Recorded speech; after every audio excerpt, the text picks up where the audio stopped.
Supreme court ने अभी तो इस पे फिलहाल के लिए स्टे लगा दिया है, तो हम लॉ के स्टूडेंट होने के नाते सुप्रीम कोर्ट के फैसले पे उंगली तो नहीं उठा सकते हैं। जब तक सुप्रीम कोर्ट के मामला सब जुडिस है तब तक उस पर बोलना बेवकूफ़ी होगी। ब्राह्मण नहीं हूँ, लेकिन जिसको ब्राह्मणवाद से आजादी चाहिए एक बार सामने आ जाए। ब्राह्मणवाद से तमाम जितने भी यहाँ पे खड़े सभी यही कह रहे हैं, ब्राह्मणवाद से आजादी चाहिए, मनुवाद से आजादी जो मनुस्मृति मुर्दाबाद का पोस्टर लेके घूम रहे थे वही पोस्टर फाड़ के मैंने अभी इन्हें आजादी दी है। आप जातिवाद से तोड़ोगे, हम राष्ट्रवाद से जोड़ेंगे। कि जिस दिन सवर्ण लोग छायल हैं कि जातिवाद खत्म हो जाएगा, उस दिन इस देश से जातिवाद मिट जाएगा। नहीं, आप लोग क्या चाहते हैं? सवर्ण रहे नहीं, आप क्या चाहते हैं? हम सब मिलके रहें, ये तो अच्छी बात है, लेकिन आप ये कहें कि सवर्ण ही नहीं रहे, ये गड़बड़ हो जाएगा। कि जब तिलक, तराजू और तलवार इनको मारे, जूते चार और तिलक पर डेफेमेटरी स्टेटमेंट होता है, तो उसमें उस यूजीसी में हम लोगों के लिए प्रोविजन कहाँ है? इन बेईमान और मक्कार नेताओं को ये समझना चाहिए कि उसमें हमारा प्रोविजन कहाँ है। एक बड़े आबादी को आपने सिर्फ जात के आधार पर काट दिया। जो जिस जाति का मतलब राजनीति करता है वो उस जाति का सबसे बड़ा विरोधी होता है। ये मैं घोषित रूप से इसलिए कह रहा हूँ। अलीगढ़ मुस्लिम यूनिवर्सिटी और जामिया मिलिया इस्लामिया में आपके रिजर्वेशन को छीन करके माइनॉरिटी को दे दिया गया। आपके सेकुलरिज्म का सांप सूंघ गया था, एक वर्ड भी आपको नहीं निकला। इतने बड़े डबल स्टैंडर्ड और पोलराइजेशन की पॉलिटिक्स के झंडावरदार हैं आप। यहाँ पे देखिए, एक कहा जाता है कि डीयू में दो तरीके के लोग हैं, दो तरीके के स्टूडेंट हैं जिनकी अलग अलग विचारधारा। यहाँ पे जो कुछ स्टूडेंट हैं, इससे पहले हमने बात की थी तो कह रहे थे कि इस बिल में चेंजेस किए जाए, वापस लिया जाए, लेकिन अभी जो है ये बिल कहा जा रहा है कि इसको है वो लागू किया जाए। तमाम लोग कह रहे थे कि लागू जो बिल है वो वापस लिया जाए। वापस सुप्रीम कोर्ट ने ले लिया, उसमें चेंजेस होंगे या नहीं होंगे अगली सुनवाई में पता चलेगा। यहाँ पे बिल को वापस लागू करने की बात हो रही थी। सुप्रीम कोर्ट ने अभी तो इस पे फिलहाल के लिए स्टे लगा दिया है, तो हम लॉ के स्टूडेंट होने के नाते सुप्रीम कोर्ट के फैसले पे उंगली तो नहीं उठा सकते हैं। अब वहाँ पे कॉन्स्टिट्यूशनल बेंच बैठेगी, जैसे कि जस्टिस बताए हुए हैं कि उस पर गवर्नमेंट के भी जो वकील थे उन्होंने कहा कि अब कॉन्स्टिट्यूशनल बेंच बैठेगी, वहाँ पे डिस्कशन वगैरह होगा। जो उनको लगेगा सही गलत कॉन्स्टिट्यूशन के पॉइंट ऑफ व्यू से जो संविधान की मूलभूत है, बेसिक स्ट्रक्चर है, उसके हिसाब से जो सही होगा वो लागू होगा। और रही बात इन चीज़ों की, तो जब तक सुप्रीम कोर्ट में मामला सब जुडिस है तब तक उस पर बोलना बेवकूफ़ी होगी। बात बाकी उसमें किसी को यूजीसी पे अगर प्रॉब्लम ना होती, आज देखो बीजेपी ने जो चाहती थी वही हो गया है। सवर्ण वर्सेस अदर्स फैकल्टी में भी आप देख रहे हो कितना माहौल ख़राब कर दिया इन्होंने। जैसे जो हम लोग अपने दोस्त के साथ बैठ के खाना खाते थे, पानी पीते थे, हर चीज़ें थी, आज वही सब भाजपा सरकार यही चाहती थी कि हम लोग आपस में भट जाएं, वही उसने किया और उसमें वो 100% सफल भी हुआ। तो यहाँ पे नारे लग रहे हैं, ब्राह्मणवाद से आजादी, ब्राह्मणवाद जलेगा और मनुवाद जलेगा। हाँ, इन लेफ्टिस्टों की हमेशा से रहा है कि वो ब्राह्मणवाद डीयू में नहीं था, अभी तक जेएनयू में ही था, लेकिन अब ये डीयू में भी पहुंच गई बीमारी डीयू में भी पहुंच गई है। मैं तो कहता हूँ ब्राह्मणवाद कोई अगर विचारधारा रही हो कभी तो उस विचारधारा को बताओ और उसका विरोध को, लेकिन उसमें ब्राह्मणों को बीच में लाते हैं, सिखा चंदा शब्द को नहीं लेके आना चाहिए। विचारधारा से अगर आपको आपत्ति हो सकती है, लेकिन एक इंसान से आप कैसे आपत्ति कर सकते हैं जो समाज में, क्या मेरा समाज नहीं, क्या मैं इस देश का नागरिक नहीं हूँ? जैसे कि जस्टिस बागची भी उस दिन जजमेंट में अपने जो आर्डर स्टे हुआ उस दिन उन्होंने कहा भी, क्या भारत को आप अमेरिका बनाना चाहते हो? जैसे अमेरिका में एक नियम है कि श्वेतों के लिए वहाँ पे व्हाइट और ब्लैक है, काले के लिए अलग स्कूल, गोरे के लिए अलग स्कूल है। क्या भारत को भी ऐसा बनाना चाहते हो कि जनरल के लिए अलग स्कूल हो, ओबीसी के लिए अलग स्कूल हो, एससी एसटी के लिए अलग स्कूल हो? तो यही इनका मेन मोटिव है। तो इससे समाज में और खाइयाँ बढ़ेंगी। जस्टिस सीजीआई सूर्यकांत जी ने भी यही कहा था कि आप 75 साल पीछे जाना चाहते हो, जहाँ से सीजीआई स्टार्टिंग हुई थी कि भेदभाव होता था, क्या होता, 5000 साल पहले हमारे पूर्वज क्या किए थे किसी ने देखा था? और इस बेसिस पे आप हमको आज डिस्क्रिमिनेट करोगे? अगर हमारा रिप्रेजेंटेशन आज कम है, हम आज 2%, 5%, 15% जो ये सो कॉल्ड लोग बताते हैं, अगर इतना है तो तब भी क्या मैं इस देश का नागरिक हूँ? कि हमारे पूर्वज देश के लिए काम नहीं किए हैं? क्रांतिकारी हमारे पूर्वज नहीं थे? तो यही सब है। मैं यही कहना चाहूँगा, जो सुप्रीम कोर्ट मामला सब जुडिस है अभी, जब वो फैसला जो भी होगा मैं सुप्रीम कोर्ट का स्वागत करूँगा। मैम देखिए, मैं कहना चाहता हूँ ये छात्रों का प्रोटेस्ट है ही नहीं। इसमें आप देखेंगे तो डीयू के या फिर जेएनयू के कहीं के भी बच्चे हैं, ये सारे जो है बाहर के नेताओं के बुलाए हुए हैं, प्रोफेसर हैं, वो फंडिंग वाले लोग हैं। आप इसमें देखेंगे जो छात्र हैं जो कह रहे हैं कि यूजीसी बिल को वापस लागू करना चाहिए, ये डीयू के छात्र नहीं है। इसमें 10, 15, 20% होंगे, सारे बाहर के। अभी कुछ पत्रकार महोदय से बात हुई है, इसमें बीजेपी आरएसएस के खिलाफ के जो रणनीति चला रहे हैं, इसमें ये खुद एजेंडा के इसमें बीजेपी और बीजेपी ने इनके संघर्ष में और उन्हीं का विरोध। इसमें मंडल कमीशन का पोस्टर लेके घूम रहे हैं, मंडल कमीशन की बात कर रहे हैं। ये अपलिफ्टमेंट का बिल गाइडलाइन है, ये गाइडलाइन अपलिफ्टमेंट की है, ये तो डिस्क्रिमिनेशन से रोकने के लिए है। तो इसमें मंडल कमीशन की बात कहाँ से आ गई? मनुवाद की बात कहाँ? ये दुनिया भर की अपनी जो है अपनी रणनीति चला रहे हैं, वोट बैंक की राजनीति कर रहे हैं। ये कुल मिला के इनका जुमलेबाजी है। इस तरह से घेराव लॉक कर रहे हैं बच्चों का, मतलब जो ये आह्वान पे बुलाई गई है, फंडिंग लेके कि ऐसे सरकार के खिलाफ करो ताकि ऐसा भी हो सरकार इधर से भी उनका जाए बढ़िया बिस्तर बढ़े, इधर से भी बढ़े। ये छात्र जो तमाम दिखाई दे रहे, एक बार धीरज इसको उनको दिखाना। देखिए तमाम छात्र हैं, इनका ये कहना है कि इस बिल को लागू किया जाए और साथ में ब्राह्मणवाद से उनको आजादी चाहिए, मनुवाद से आजादी चाहिए। अभी जो ये छात्र खड़े हुए हैं, ब्राह्मण नहीं हूँ, लेकिन जिसको ब्राह्मणवाद से आजादी चाहिए एक बार सामने आ जाए। बिल्कुल ब्राह्मणवाद से तमाम जितने भी यहाँ पे खड़े सभी यही कह रहे हैं, ब्राह्मणवाद से आजादी चाहिए, मनुवाद से आजादी जो मनुस्मृति मुर्दाबाद का पोस्टर लेके घूम रहे थे, वही पोस्टर फाड़ के मैंने अभी इन्हें आजादी दी है। अगर सामने आएंगे, सही ढंग से आजादी मांगेंगे तो आजादी देने का दम भी रखते हैं। आज से 5 साल पहले इन्हें जंतर मंतर पे एक आजादी दी थी। जब ये शाहीन बाग पे बैठे थे तब भी इन्हें आजादी दी थी, तब ये नारे लगा रहे थे ब्राह्मणवाद से आजादी, और तब भी हमारे साथ के एक बंदे ने इन्हें आजादी दी थी। वो 5 साल हो गए, साले भूल गए कि कैसे आजादी दी थी। ब्राह्मणवाद से आजादी सुनिए, सबसे शर्म की बात मैं आपको बताऊं, ये दिल्ली यूनिवर्सिटी है सर, ABVP का गढ़ है ये। नारे लग रहे हैं इस तरीके के, देखिए अब नारे लग रहे हैं, अपने अधिकारों की मांग कर रहे हैं। ABVP से है और ABVP से अभी आर्यन मान जीते हैं। जब उन्हें वोट चाहिए था तो मासूम शर्मा और सभी ब्राह्मणों को साथ लेके चल रहे थे, ठाकुरों को साथ लेके चल रहे थे, लेकिन शर्म की बात है आज उसी दिल्ली यूनिवर्सिटी में ब्राह्मणों के खिलाफ नारे लग रहे हैं और ABVP चुप्पी साध के बैठा है। मैं तब मानूंगी अगर ABVP इन लोगों पे कोई एक्शन ले।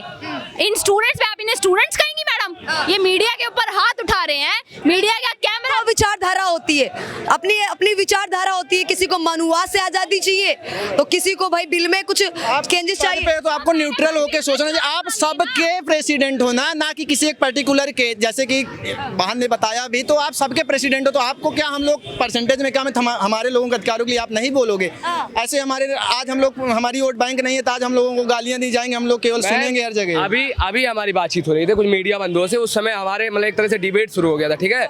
उसी समय हमने क्या है उनको सरेआम मतलब लताड़ा इस तरह से, वो जिस कानून की बात कर रहे हैं उसमें खुद नहीं पढ़ के आए, हमारे लॉ सेंटर 1 के स्टूडेंट हैं जो विरोध से मैंने बात की, क्या है क्या कुछ है कानून में, पता ही नहीं, कुछ पता नहीं है, बस वो ये कह रहे हैं कि मनुवाद से आजादी चाहिए, ब्राह्मणवाद से आजादी। जानते हैं मैम यहाँ पे क्या एक माहौल सेट है कि देखिए आप एक ग्रुप से जुड़े रहेंगे, उस ग्रुप के माध्यम से अगर जब प्रोटेस्ट में बुलाया जाएगा आप प्रोटेस्ट में आ जाओगे, आप इसे हमारे बस जो हम कह रहे हैं उसका अगर आप माना करोगे आपको एक दिन हम प्रोफेसर बना देंगे। यही सब राजनीति है पूरी तरीके से, उनके माध्यम से जुड़े रहेंगे, उनके यहाँ से लेकर शाहीन बाग तक आपको दौड़ाते रहेंगे, आप उनकी सारी बात मानते रहोगे, ठीक है। मानने के बाद क्या होगा, आपको प्रोफेसर लगवा देंगे, आप भी यही सेम काम करना है, ग्रुप बनाना, उन लोगों को बस ऐसे अपलिफ्ट करते रहना और एक तरह से ब्राह्मणों को ऐसा लागे छोड़ दो कि जैसे वो कश्मीर से भागे हैं ऐसे भारत देश से छोड़ के भागे। जिस तरह से पाकिस्तान की बात कर रहे हैं ना कि तुम पाकिस्तान में चले जाओ, आज ये कह रहे हैं ऐसे ढूंढेंगे। अगर मान लीजिए आपको भी पता पा गए कि आपके आगे पांडे मिश्रा दुबे या कोई भी ऐसा कास्ट दिख गया तो पता चलेगा आपके ऊपर ऐसे मॉब लिंचिंग, आप पत्रकारिता करने आए हो ना, आपसे ये नहीं मीडिया बोला जाता है, सवाल के जवाब कर दे, बिल्कुल जवाब नहीं होते तो कहते गोदी मीडिया पर मॉब लिंचिंग कर दी जाएगी, ठीक है। हमको डर भी हुई है मेरे साथ में, मेरे कैमरामैन के साथ हमें डर के भागना पड़ेगा, वो माहौल एक क्रिएट कर रहे हैं, इसी तरह से है, सरकार भी इनका साथ दे रही है और हम ये जब तक हम हैं, ठीक है, तब तक ये होने नहीं देंगे। इसके लिए चाहे जो करना पड़े, चाहे जिस संघर्षों से ढूंढना पड़े, हमें जो भी हम प्रताड़ना झेल रहे हैं झेलेंगे, लेकिन हम इस चीज को होने नहीं देंगे। हाँ, ये फिर से मंडल जो है मंडल जो कहा जाए जो जिनको अभी इलेक्शन में जिताया था, वो कहाँ पे जब इस तरीके के नारे लग रहे हैं, उनको तो ब्राह्मण क्षत्रिय तमाम जो जनरल कैटेगरी के लोग हैं उनको सपोर्ट मिला है, ABVP के छात्रों ने उनको सपोर्ट दिया है, अपना एक नेता उन्हें भी अपना ओपिनियन देना चाहिए कि उनका क्या अपना ओपिनियन है। अभी तक उनके साइड से कोई ओपिनियन आया नहीं है, फिलहाल मैंने देखा भी नहीं उनके संगठन में ABVP से क्या ओपिनियन है इसको लेकर। मैं ABVP का खुद प्रेसिडेंट हूँ, मैं बता दूं आपको, इनकी पूरी साजिश है, इनको पता है कि ये जो ऐसे वर्ग के छात्र हैं ये तो हमारे साथ आएंगे या जाएंगे कहाँ भाग के, इनके पास कोई ऑप्शन ही नहीं है। ये हमको एक तरह से मूर्ख समझ लिए हैं कि इनके पास कोई दूसरा ऑप्शन नहीं है, लेकिन हम दूसरे ऑप्शन की भी तैयारी में खड़े हैं और हम बिल्कुल हम इस चीज को जल्दी जारी करेंगे और ऐसे संगठनों को जो हमारे साथ में जब आने की आवश्यकता है तब हमें साथ आने के बजाय निकाल रहे हैं, ये तुच्छीकरण ज्यादा दिन तक नहीं चल पाएगी और इसके खिलाफ हम स्टूडेंट है, इसी DU के ही हैं क्या? जी मैम, DU के ही हैं। ये तो जैसे नारे लगा रहे हैं जो हम लोग थे, हम तो सब DU वाले हैं जी। जो नारे लगा रहे हैं इसके बारे में क्या कुछ कहना चाहिए? नारे लगा रहे हैं सर, इस पे क्या कहना चाहिए? कौन से नारे लगा रहे हैं? मेरे ब्राह्मणवाद से आजादी चाहिए। देखिए उनकी ऐसी मानसिकता उनकी मानसिकता नहीं, मैं अपनी मानसिकता हूँ, मैं सिर्फ UGC के लिए आया हूँ। अच्छा, सो मेरे से आप UGC बात कीजिए, बस हो गया। UGC पे बात बस ओनली UGC, बस मैं तो UGC। यहाँ पे तो UGC को लेकर बात नहीं कर रहे हैं। ये देखिए, एक मिनट देखिए, हम फिर से मंडल आएंगे, एक मिनट भैया रिकॉर्ड करिए आप उसको, एक ठीक है वो देखिए, अरे एक मिनट दिखाइए आप, भैया उसको कर लिए आप, एक बार शूट करिए भैया। हाँ, इस देश में अब ये देखिए एक मिनट इसमें बोलो भैया, ये देखिए मंडल, ये मंडल की बात हो रही है, ये रेगुलेशन से और मंडल का क्या बात है? देखिए का रेगुलेशन है, मंडल जाएंगे हम फिर से मंडल। ये रेगुलेशन की बात हो रही है। मैं देखिए एक मेरे हाथ में एक राजपत्र है और दूसरा संविधान है। तो आप मुझसे राजपत्र की बात कीजिए, संविधान की बात कीजिए, मैं फुल तैयार हूँ। आर्टिकल 1 से लेकर 395 तक आप कुछ पूछिए, मैं आर्टिकल बता सकता हूँ आपको। ना मैं मंडल हूँ, ये बताइए गाइडलाइन का समर्थन कर रहे हैं आप, इसमें वेग है कि नहीं? एक लाइन में जवाब दीजिए। पहले मैं अपने साथी से बोलना चाहता हूँ, हम दोनों यहीं के छात्र हैं। बिल्कुल हम प्यार से बात करेंगे तो हम अच्छे से बात करेंगे। अब इसमें क्या है हमारी, ठीक है, हाँ ठीक है। अब देखिए, अगर मुझे ऐसा लगता है कि अगर किसी को ये लग रहा है कि हमारे साथ भेदभाव हुआ है या भेदभाव होगा, तो अभी सुप्रीम कोर्ट में मामला गया, सुप्रीम कोर्ट ने जजमेंट दिया, 2 आधारों पर जजमेंट दिया। पहला आधार क्या था कि अगर ये बिल लागू हो जाएगा तो भेदभाव बढ़ जाएगा। दूसरा कह दिया है कि इससे शांतिपूर्ण जो माहौल बिगड़ जाएगा। तो अब अगली सुनवाई 19 तारीख को है, ठीक है, 19 तारीख को वेट कीजिए, सब कुछ समझ में आ जाएगा। यानी कि प्रोटेस्ट गड़बड़ था ना आपके हिसाब से? अब देखिए, अब ये हाँ या ना में जवाब दीजिए। प्रोटेस्ट को क्या वेट करना चाहिए था 19 तारीख का, या फिर उससे पहले ही कर दिया? इससे पहले, अगर इस वाले में बताऊं मैडम, इससे पहले जो अगला पहले प्रोटेस्ट हुआ था उसमें कैसे नारे लगे थे वो आपने सुने थे? कैसे नारे लगे थे? मैं उसमें था। एक वर्ग और समाज के, मैं खुद भी थी, लेकिन किसी वर्ग के खिलाफ नारे नहीं लगे, किसी भड़काऊ नारे नहीं लगे, ऐसे नारे नहीं लगे कि लोगों को बांटा जाए। बात कर रहे हैं हम, पंडित छात्री बनिया के बाद हम लोग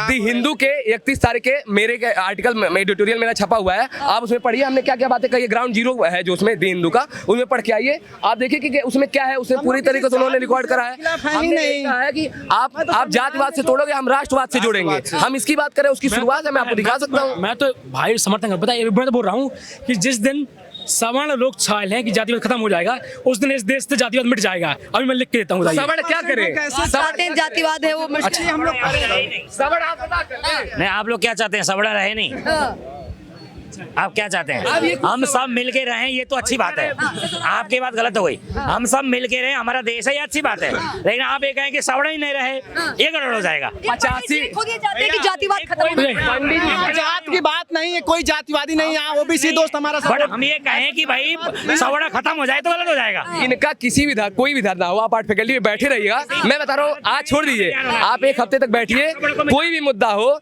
इनका नारा पहले यही शुरू होता, पहले श्रद्धांजलि सभा कराएंगे, उस सभा में जैसे सभा का संबोधित करेंगे, तीसरे लाइन में क्या बोलेंगे? ब्राह्मणवाद हो बर्बाद, ब्राह्मणवाद मुद्दाबाद, तिलक तराजू हो तलवार, इनको मारो जूते चार। ये सारे नगर लगे, थोड़ी देर पहले लगे, थोड़ी देर पहले मैं सिर्फ आपको ये बताना चाहता हूँ कि जब तिलक तराजू और तलवार इनको मारे जूते चार और तिलक पर डेफेमेटरी स्टेटमेंट होता है, तो उसमें उस यूजीसी में हम लोगों के लिए प्रोविजन कहाँ है? इन बेईमान और मक्कार नेताओं को ये समझना चाहिए कि उसमें हमारा प्रोविजन कहाँ है। एक बड़े आबादी को आपने सिर्फ जात के आधार पर काट दिया और आप चल के आकर के बता रहे हो। इनकी सबसे बड़ी बात, आज ये जो प्रोटेस्ट कर रहे हैं, किसके खिलाफ कर रहे हैं? आप ऑनरेबल सुप्रीम कोर्ट के जो कस्टोडियन ऑफ कॉन्स्टिट्यूशन है, उस बिल्कुल लागू करो। अरे भाई लागू क्या? ऑनरेबल सुप्रीम, जब गार्जियन ऑफ कॉन्स्टिट्यूशन ने ये कह दिया कि वो गलत है और स्टे कर दिया, उसमें कुछ गलत था तभी स्टे किया, तो आप या तो कॉन्स्टिट्यूशन नहीं मानते हो, तो फिर नीली किताब लेकर के लाल किताब वाले कहाँ चले गए? उसमें आर्टिकल 14 और आर्टिकल 21 मिट गया। सवाल पूछ रही हूँ, सुप्रीम कोर्ट को बिका हुआ बता रहे कि सुप्रीम कोर्ट निष्पक्षी तरीके से जो है वो एक्शन करता है, भारत में काम करता है। अगर भारत में इनको लग रहा है कि सुप्रीम कोर्ट भी बायस्ड है, बिका हुआ है, तो फिर ये किसी अच्छे देश में जाएं जहां पर बहुत अच्छा कानून हो। बांग्लादेश है, बहुत अच्छा कानून है, चले जाएं वहां पे, ना जिंदा जला उठे तो बताना। तब वहां लग रहे ब्राह्मणवाद की विचारधारा को खत्म करने की बात कर रहे हैं, मनुवाद को खत्म करने की बात कर रहे हैं, जलाने की बात कर रहे हैं। मनु स्मृति का एक भी श्लोक अगर मैं पूछ लूं तो ये नहीं बता पाएंगे, क्योंकि उसमें शुरुआत ही यही से होता है, यत्र नार्यस्तु पूजन्ते रमन्ते तत्र देवता। जहां नारियों की पूजा होती है वहां देवता निवास करते हैं। इसमें डेफेमेशन कहां से हो गया? इनको ये समझना चाहिए कि महिलाओं के नाम पर, SC ST के नाम पर आप केवल और केवल पॉलिटिक्स करने चले आते हो। आपको ये तक नहीं पता, जो जिस जाति का विरोध करता है, जो जिस जाति का मतलब राजनीति करता है, वो उस जाति का सबसे बड़ा विरोधी होता है। ये मैं घोषित रूप से इसलिए कह रहा हूँ। आप SC ST सारे OBC SC ST के सारे समाज के नेताओं को देखो। आप अलीगढ़ मुस्लिम यूनिवर्सिटी और जामिया मिलिया इस्लामिया में आपके रिजर्वेशन को छीन करके माइनॉरिटी को दे दिया गया, आपके सेकुलरिज्म का सांप सूंघ गया था, एक वर्ड भी आपको नहीं निकला। इतने बड़े डबल स्टैंडर्ड और पोलराइजेशन की पॉलिटिक्स के झंडावरदार हैं आप। और आप पंडित ये कह रहे हैं कि हम तो चाहते जातिवाद खत्म होगा, तभी देश में खत्म करना हम लोग भी खत्म करने के लिए मैं भी साथ हूँ। अब मेरी बात सुन लीजिए, अब मेरी सुनिए, आप चाहते हैं ये बिल वापस लागू? पहले मेरी बात सुनिए। सुप्रीम कोर्ट ने स्टे लगाया। स्टे सिर्फ 2 चीज़ों पर लगाया। जजमेंट पढ़िए, जो पहला क्या था, शांतिपूर्ण जो माहौल है उसमें शांति आएगी। दूसरा क्या था, जातिगत भेदभाव बढ़ेगा। अब दूसरा मुद्दा में सुनिए, ड्राफ्टिंग कमेटी कौन लाया? ड्राफ्टिंग कमेटी किसके मेंबर थे? भाजपा के मेंबर थे, कांग्रेस के, सब पार्टी के मेंबर थे। अध्यक्ष कौन थे? दिग्विजय सिंह जी थे कि नहीं थे? यूजीसी बिल लाया। यूजीसी क्या है? यूजीसी एक अलग संस्था है, स्वायत्त संस्था है, इन मतलब बीजेपी से हट के। लेकिन ड्राफ्टिंग कमेटी जो रिकमेंड की थी ना 2017 में, उसके अनुसार बिल लाया। अब बिल रेगुलेशन अभी हुआ नहीं हुआ? अभी 19 तारीख को आना है फैसला, 19 तारीख को सुनवाई है अगली। मेरी बात सुनिए ना, उससे पहले अभी आपने पढ़ा हो तो एक केस आ गया था, पहले ही आ गया था, पूरे सोशल मीडिया पे एक केस आ गया था कि यूजीसी के अनुसार एक केस दर्ज हो गया है। जब वो केस जब यहाँ पे धरातल पर लागू नहीं हुआ है, वो नियम ही लागू नहीं हुआ, तो उसमें केस कैसे बन जाएगा? मैं एक सवाल करना चाहता हूँ। फेक केस नहीं, हम देखिए केस था, वो कॉलेज फेक केस था। एसआरसीसी ने खुद उसको कंडेम किया है, एक्ट लागू भी नहीं हुआ और फर्जी केस पहले से। आप क्या चाहते हैं यूजीसी को लेकर? आप प्रोटेस्ट करने आए थे, आप क्या चाहते हैं? हम चाहते हैं कि ये रेगुलेशन लागू हो, क्योंकि यूनिवर्सिटी हो, कॉलेजेस हो, कैंपसेस हो, वहाँ सब पे दलित, SC ST OBC के साथ में कास्ट डिस्क्रिमिनेशन के अलावा वहाँ पे चाहे विमेंस हो, चाहे नॉर्थ ईस्ट के लोग हो, चाहे वो साउथ के लोग, उनके चीज को लेकर नारे क्यों नहीं लगते हैं? किस चीज को लेकर? नारे सिर्फ ब्राह्मणवाद को लेकर क्यों लगते नहीं, हैं? ऐसा नहीं है, सब चीज के नारे लगते हैं, क्यों नहीं लगते? मनीषा जी, मैं पूरी जिम्मेदारी के साथ कहता हूँ कि SC ST एक्ट बना, उससे पहले SC ST कमीशन बना। SC ST कमीशन में टिल 2025 तक पूरी जिम्मेदारी के और पूरी विनम्रता के साथ कहता हूँ, मैं किसी जाति का विरोधी नहीं हूँ, लेकिन SC ST कमीशन ने आज तक कोई भी ऐसी कंप्लेंट नहीं रजिस्टर करी जो कहा हो कि SC ST act, SC ST case फर्जी दर्ज हुआ हो। जबकि सुप्रीम कोर्ट ने ये कहा है कई बार, उनको आज तक नहीं लगा कि गलत हुआ है। तो मैं कैसे मानूं कि जो इक्विटी सेल यहाँ बनेगी वो बायस्ड नहीं होगी?